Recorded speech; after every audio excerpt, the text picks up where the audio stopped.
Hello guys, I'm Captain Foley. Welcome back to Trekyards. And I'm Emperor Cocking. Well, maybe if I change something at the start of Trekyards, I might become Emperor, but we won't know until part 2 of this episode. True. Anyway, we're back to talk about episode 9. Spoilers, by the way. This one is called Terra Firma Part 1, and it definitely took a little bit of a right turn when it went away that I was not expecting, and just kind of... It was like a Tron light cycle, the first one, just like, the hardest possible right turn. Absolutely, and just kind of stayed there, so... not exactly sure. Like, this one surprised me and was quite interesting, but... I don't know. What are your thoughts on this one? Yeah, I liked it. This is what it feels to me is they took the idea of the TNG Tapestry episode and they crossed it with Inferno Darkly. But really it's just Tapestry again, and Tapestry is one of the best TNG episodes for numerous reasons, and this is an episode where Georgiou, the actress, got to really actually act, and she was more engaging in this than she's been since a few seasons in season 1.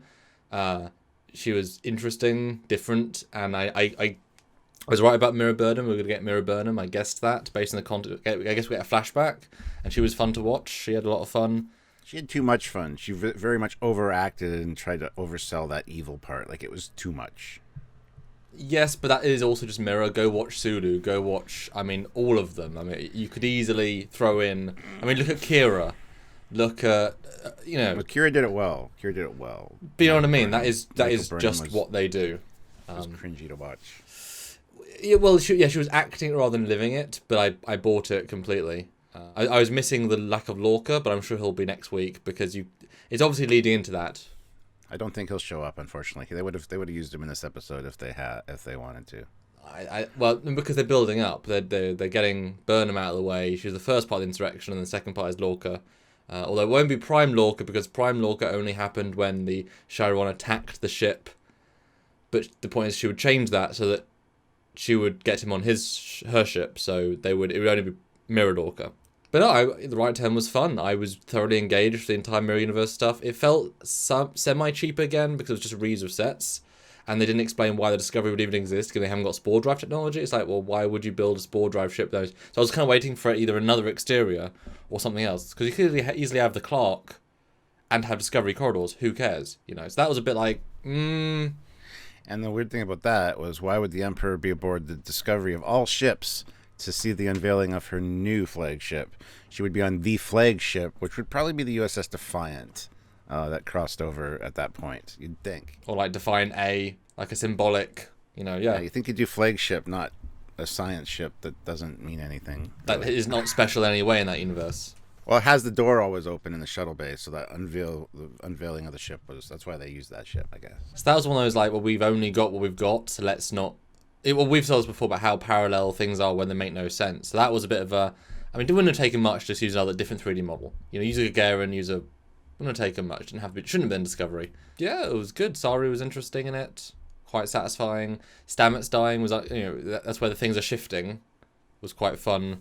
Although you wonder how much of that was already different because Stamets didn't try and kill her the first time round. So just by scaring her subjects through like 3 conversations, ramped up the plans to get Stamets to agree to kill her. Like, that was okay. But they were already calling that she was weak. Like, I didn't get that because she wouldn't have been weak prior to that, But that's what's interesting because they were saying Burnham, because we never got any reason why Burnham and Lorca. So I actually really liked that we are going back because it shows that the reason that Space Hitler, Georgiou, can live in our universe more successfully is because she was actually getting more balanced the longer she was in power. And her daughter and Lorca were seeing that, so they would want to take the throne because, I don't want this woman in charge. So actually I thought that actually kind of helps. It's a gentle retcon. As there were a few things, like the ganglia, like the robots. Like, well, those are season 2 and 3 thing. Okay. Well, I enjoyed it as well. But like I said, it threw me for a definite loop. I did not expect that. But seeing the Mirror Universe again was nice. But yeah, I felt very much it was a Tapestry kind of vision thing to see how a test. It's going to be she steps through the door, and when she comes back through, Burnham will be like, "Are you okay? You just literally went through the door a second ago. What's going on?" It's going to be one of those things, I think. Because you can't be changing the timeline, having Stamets dead. He's not messing with the mycelial network and all this kind of stuff going on. So, well, part of the fun about it is that, and this episode was the ones that they've kind of ignored because I didn't know they were going here. That she really prefers her old Burnham. Like they kind of threw that away, but it's so not my Burnham. So clearly it's to show, my Burnham sucks. I just didn't see it. So that'll lend in again to this new season. Be like, I appreciate what I have here because people aren't trying to kill me and I can be powerful, but not that powerful. I love how much the Emperor's just changed, just being with them for the amount of time she has been. She's overcompensating in the Prime universe by trying to be like unlikable. The things she says, the things she does, it seemed very off, and she was trying to overcompensate. Now she's back where she belongs, and she's realizing that everyone around her is psychotic and psycho. Especially the Burnham part with, I visited those artists. I cut off their hands and blinded them, so their work will only increase in value. Wow, that's a little much. Yeah. So to see the shift in her, like that's why she's overcompensating so much in the Prime universe, but. This one is episodes where they don't often earn when they do really cool things. It's either thrown at us or out of nowhere. I felt this, even though Georgiou has been lackluster the entire season, they've still put that bit of work in to build that up. And so I felt quite satisfied. And I like alternates, what ifs, time travel. This was all of those literally put together. And so seeing her relive it was all the satisfying. I just wish it was more interesting set design, more grand, like all that classic stuff of just build a variant of the set, whatever. Well, I quite liked the watching the story of Georgiou with the dances and such. That was quite fun. So I did appreciate that, and the acting with Detmer, like didn't get to say anything, but her looks like it's like, there's Detmer's face. She's acting. Stood out quite a lot. And also they brought the Arium original actress back, but it's hard. I'm sure I saw her in one shot because. Like I recognised her from her, pre-Ariumized pictures. And then also they brought Landry back, which was nice. See, the fact they brought Landry back tells me they are going to bring Lorca back as that nice, like, leading us in. Even for a scene, it'll be a scene and a half, and it'll be like really satisfying. Because if she kills Lorca, that's the symbolic. I've now changed everything because he was then the one that came back. So I think that it won't be satisfying unless they have Lorca, and they know that. I hope. It was good seeing Landry back, even though I hated her in both universes. And she was just a tease. They were the things that, unlike the sets, they can't change them that much. They threw in the other characters that should be in this part of the timeline. Even if they didn't give them anything, they were there, which was nice. And kept hearing the references to Lorca. And you know how much I loved Lorca as a character. I was hoping to see him in this one. I very much doubt we'll see him in part 2, personally, but I hope you're right. I hope we do see him. It would definitely be a great payoff. And definitely a payoff to season 1 as well, because I think they'll use that to really give season 1 a punch it never really had, because it was just kind of abstract. I think we're going to see Lorca, because he also had to play good for a year or several years. Yeah. So what would genuinely evil Lorca be? Without any of that. Yeah. I think that will be really fun. I think the guy will have more fun with that because he's only, for the most part, he only ever hid the evil. He's just going to go, ugh. That's going to be hard to watch in like an evil way. But it was great seeing Killy doing her thing, and Owashika, whatever her name is, she was amazing in this episode. Even Reese got some lines. I mean, it's awesome. Bridge crew guys, woohoo! Even though it's evil, that's okay. Yeah, they just had to wait for their evil counterparts. It's like, okay. Now, for the rest of the story, as far as the distress signal thing goes, the Kelpiens. All right, well, it's interesting. The message is over 100 years old. It's worth pointing that out. And they didn't get the complete message. But according to the records, the ship was sent there to investigate a dilithium nursery, but probably a few years before the burn. So there's some interesting details there. I don't know if it's a ship of all Kelpiens. I kind of get that impression, but I hope it's not because, sure, they joined the Federation, don't know when, like 300 years ago, let's say 400 years ago. It took them that long to get to that stage. I don't think there'd be a ship of exclusively Kelpiens, probably. Well, the fact the ship isn't a USS, so it's not a Federation ship. So, I assume it's just a Kaminar ship that was helping. Yeah. But the lithium nursery is very interesting. Mm-hmm. That could very well be the reason they tried doing something, increasing the growth rate of these things or something, and it just backfired. So that's a nice little lead in, and I love how it's like, we've got the end of the message. Go hit Saru, and I'm like, who is it? Is it somebody from the Discovery crew? Like, you expect something like that, but it was interesting to put that twist on it. This Kelpien. Now, obviously, I think the fans are the ones that said it would be Discovery, based on, as I said at the time, more circumstantial thoughts. There was no, they would have set it up more. So how did you feel then? Because you were fully on the Discovery train. When I wasn't. I said it's probably not going to be Discovery. But you want it to be, though. Like you were. I wanted it to be. You were fully on the train. You just thought it was. But what do you think when it wasn't? How did you personally feel? Like, was it a letdown? Was it a relief? How was the feeling?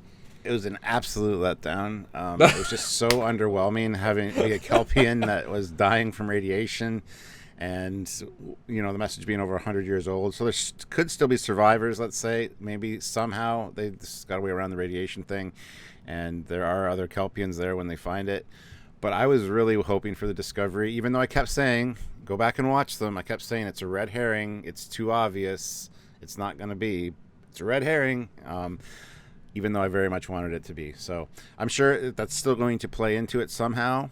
And we also got the explanation as to why they showed the old Discovery in the trailer, because we did see the old Discovery. But not the shot we saw. No, not the shot we saw. But I think we might get that in the next one based on the next time on. You see a nice shot of it from the back. But yeah, it was quite disappointing, actually, for me to hear that. But was I let out a big sigh of relief? I was like, okay, you're doing something interesting that we didn't see coming. Because if they'd done that, it would have gone down a path where we all would sort of see it coming. But this was like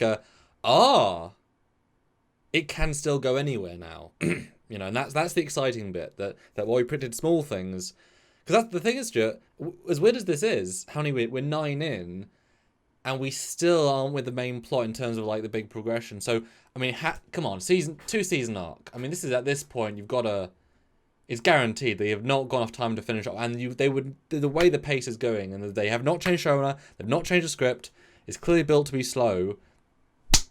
It's going to be a 2-season, and I'm really happy with how we're still pushing it forward and having 2 mirror universe stories. Hey, do it. It's cool. It's fun. Kind of push us into episode with 3 left. It's still movie length, sure, but I think we're Yeah.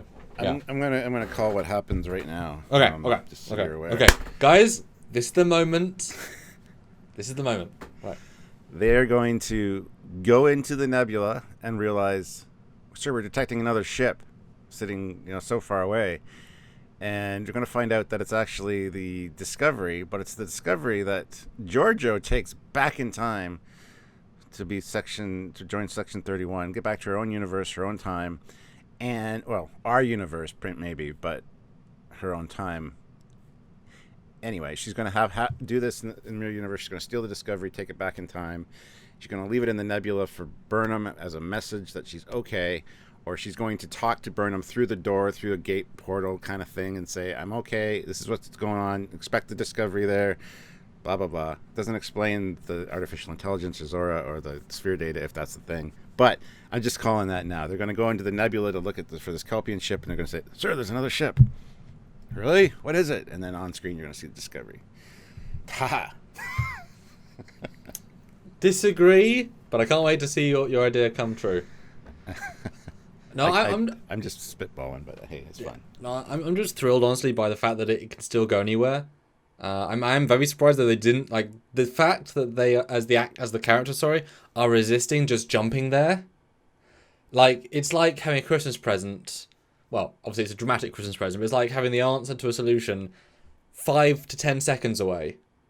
Like, it's amazing they're not doing it. I did really like the Adira thing of, it's not working, I've done everything. You press pause. Damn it! I thought that was fun, like, of all the things, because, they're very young. They might be genius, but young. And young, you cannot be the same higher intelligence as older that young, because you haven't got the same experience, And they've got other stuff on their mind, like what's up with Gray. I love that conversation right after that. You hit pause. It's not for Gray to decide what's best for me, kind of thing. Because if it is in fact Gray that is, deciding that she needs to move on and make other friends and not be the crazy girl with the imaginary friend. That was actually really well handled, so I appreciated that. That was actually well done. And it would have been nice to see them interact more with everyone else, because it's now been implied to be weeks and weeks. Or like I said, like it now feels like time has passed, so just to see them not interacting now feels odd.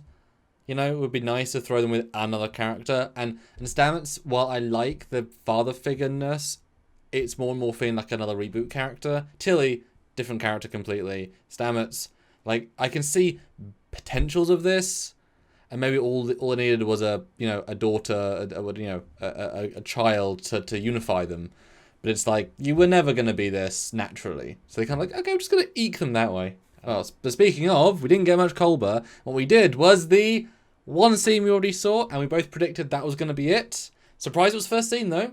That was quite ballsy. And it was just as good as the first time we watched it, I guess. But we already talked about it in detail. Mr. Kelvin Man. Yeah, and I love how Glasses, I keep forgetting his name, but anyway, he said there's absolutely no way, and the computer's like, there is a solution.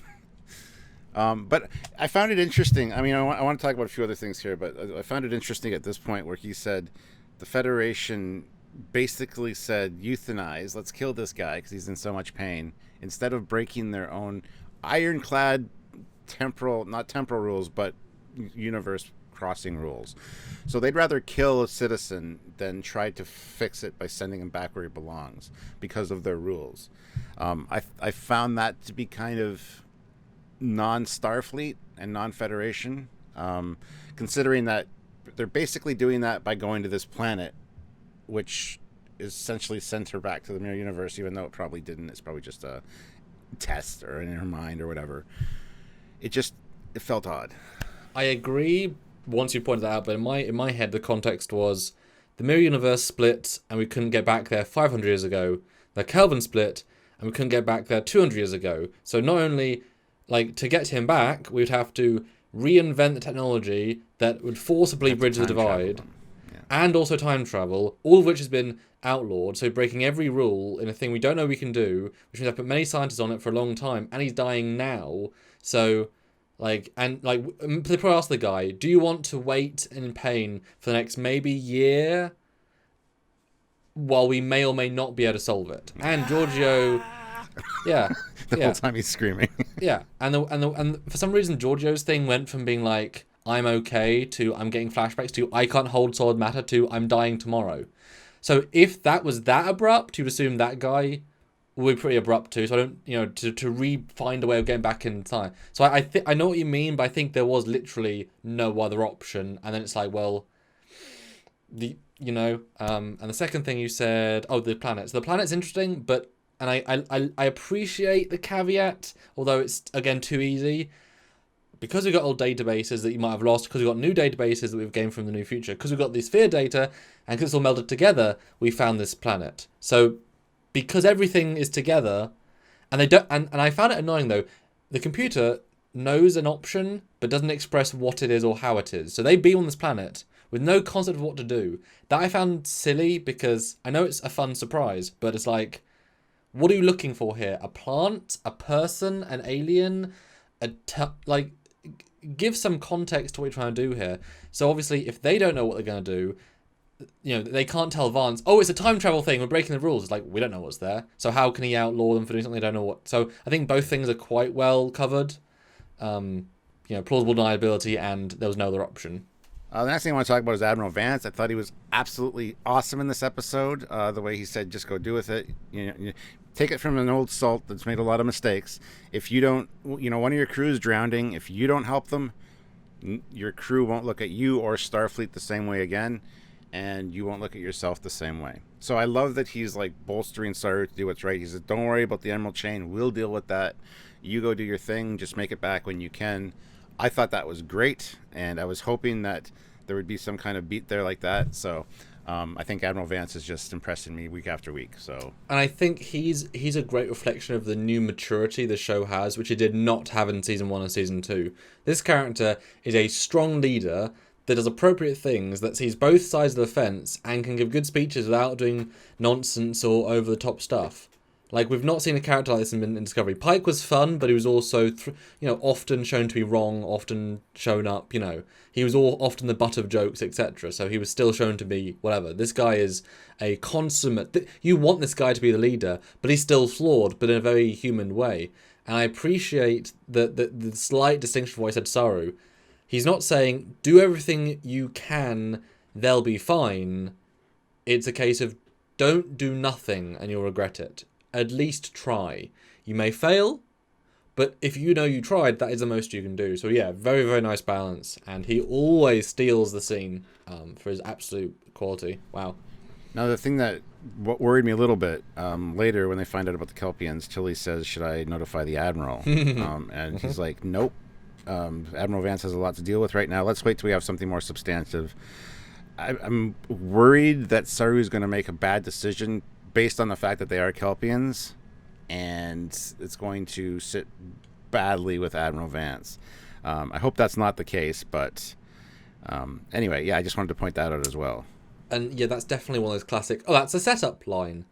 Although, the problem with that scene is that it doesn't feel fully earned because they have not set up anything with the Kelpiens this year. Except, they join the Federation at some point, and they are fine somewhere. Last we heard. So, he would not be like, oh my god, the last of my race. He would just be thinking, oh cool, more Kelpiens. I want to save them. If it was, because I was expecting, that reaction of him was more like, most Kelpiens are dead, we're an endangered species, those last 100 can save us. So I get they're the first Kelpiens he can really, talk to on a sci-fi level rather than a, kelp level. I get that, but he was being a bit too... It's like, yeah, they're Kelpiens. I'm sure they're, you could have gone to Kaminar. I'm sure Admiral Vance might have offered you, yes, you go to Kaminar. So little bit too much. So I hope he doesn't, break all the rules just to save some Kelpiens. You know what I mean? The balance there needs to be right, and it wasn't quite there for me. It was close, yeah, but not quite. Well, yeah, it was so just a one-line thing that I don't think a lot of people might have noticed it, but I just thought it was kind of odd that he didn't give Vance an update on that. But at the same time, it's set up that it can go either way. It can be like he's trying to not let Vance in, or he's just literally saying Vance has too much to deal with right now.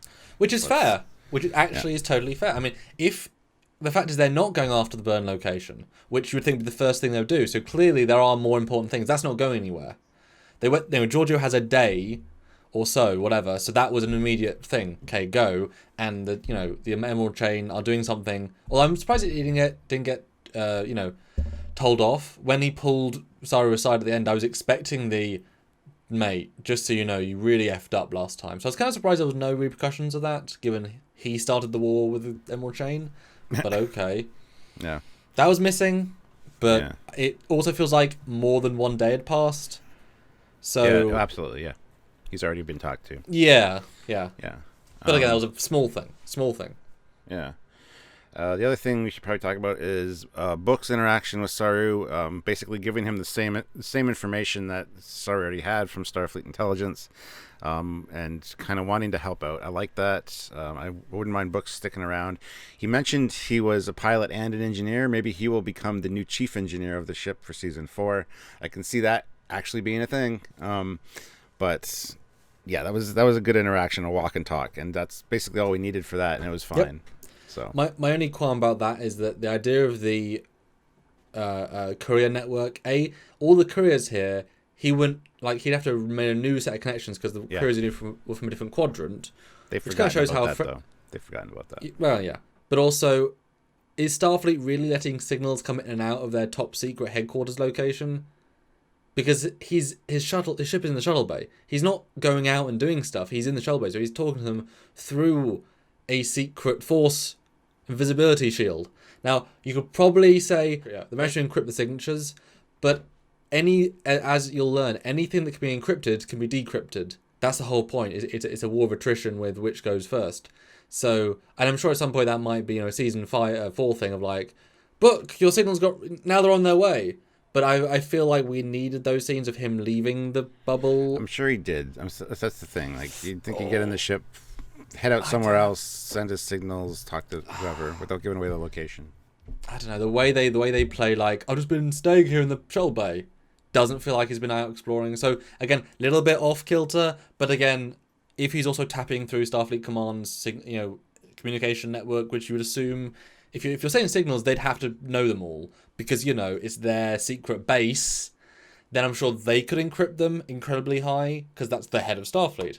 But a little bit of mixed dialogue would have been nice there. Because again, we think these things through, but it's not too far off. We can extrapolate. Another thing, got to mention, the whole goodbye to Georgiou scene was awesome. The fact that Saru says, I'm glad we don't have to parse words with each other. I just think this is the last time I'm going to see you, and I learned as much from you as I did from the other Georgiou. And then the whole Tilly moment, even though she just had food dumped on her, the hug was kind of nice because the way Georgiou reacted to it, and the fact that she gave Saru this respect and called him captain, I thought was very interesting and very well played. So I did like that scene immensely because it was basically like, we're probably not going to see you again. Goodbye. It was so close to being out of character. Like, it was that 51-49 thing for me. But when you assume that she knows she's dead, like this in her brain, she's 100% committed to, I'm not coming back, and therefore 5% chance that she'll survive if she goes to the planet. Like, wow. So when you take it as she knows she's gonna die, so she's like, F this, I'm being nice.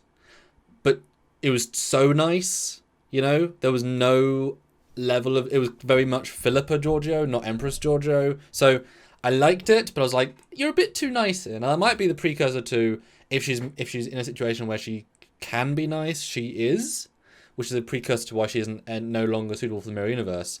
But she was such a dick in the first scene. You can't. The juxtaposition was a little bit too much for me, but you can make, again, it's close. You know what I mean? It's that 51-49 of like, okay, I can get it. I can get behind that. But speaking of get behind, Stuart, we've got to discuss the Door on the Edge of Forever. Carl. No, there's some really great stuff there as well. Like the newspaper, the Star Dispatch. It's the same newspaper we see the Edith Keeler article in the City on the Edge of Forever. Which is weird because that was a 19-something's newspaper, but okay. I know, but it was a nice tie-in. It was great. It might just be literally for the fans, but that's fine. There's also some articles on there that we kind of noticed. The Khan Empire is being threatened by a supernova. And then there was the other one. The USS Jenolan reported missing. So I don't know what else is on there. We'll see if we can get some better shots of it. But there's some really cool articles and Easter eggs on that paper, which I didn't notice at first. But looking at the stills, you can see. It was such another right turn. Yeah. And I got to say, I mean, for me, obviously a Q. Like, in that vein, because the way it was all formatted, I mean, especially since the episode is just Tapestry again, it feels like Q, kind of like, the sphere of data and all the information is like, yes, a Q, one of our known Q's favorite hangouts is this planet. Because, it was a wonderful combination of kind of, more so Trelane, like a more adult Trelane. I was just going to say that, yeah. So, but definitely like a powerful being. So I liked that. It was a lovely sidestep, and I appreciated all the dialogue. It was different, and the fact that that just seeing that sort of old-worldy costume, old-timey costume in the snow, and then it was good. Just have all the other actors not the scenes weren't good, but most of their lines were what, who, how, and he's just like, I'm gonna say those cool things. I get all the best dialogue because it was so confusing to them. I like that difference. And I'm sure he worked for Trekyards at some point because he had the dad jokes just going, Well, he called you up, didn't he? How's this is Carl Q. I need some bad dad jokes about doors. Oh, okay, I'm filming Discovery 9 months ago. What? Well, I'm a Q. I've came to the future to talk to you and I'll get back. No, I really like the character. I recognize the actor too. He's from a lot of CSIs. He plays the chief of police in CSI. Las Vegas. But I recognized him. I'm like, who is that? And that's what I really know him from because I used to watch that back in the day. So, really great actor and good choice. And just such simplistic. It had a TOS vibe to Absolutely. it. Yeah. With the wooden door, the wooden chair, and a table. It's like perfect. It's all you need.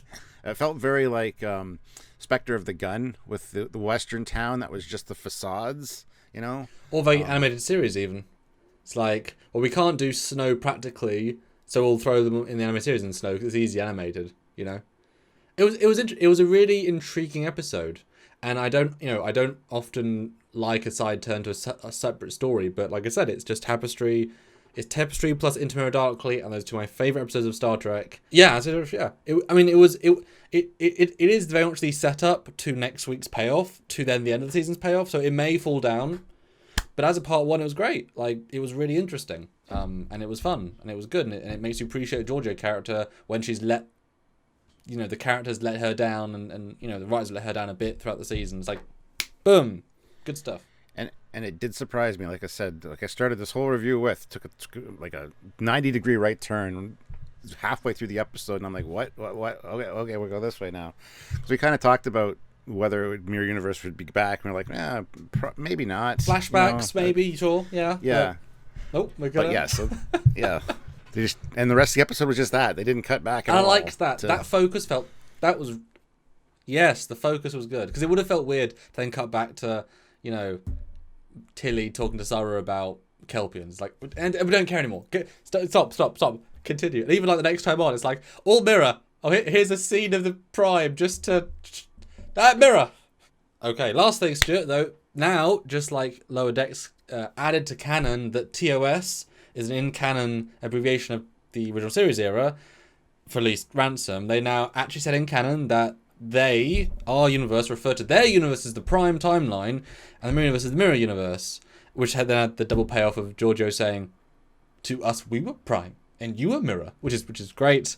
But now that Saru says, as it should be, which is like, what? No, as it should be, yeah. What? Everyone's your own. No, everyone's your own Prime. So I thought that was really interesting to actually go for we are Prime. It's like, bit meta, but I mean, at least you can't call Discovery not Prime, but they say it's Prime in the effing show. They call themselves the Prime timeline. So they mentioned Prime timeline, Mirror timeline, and without saying Kelvin timeline in the same episode. Does that clear it up, guys? No. Okay. Good.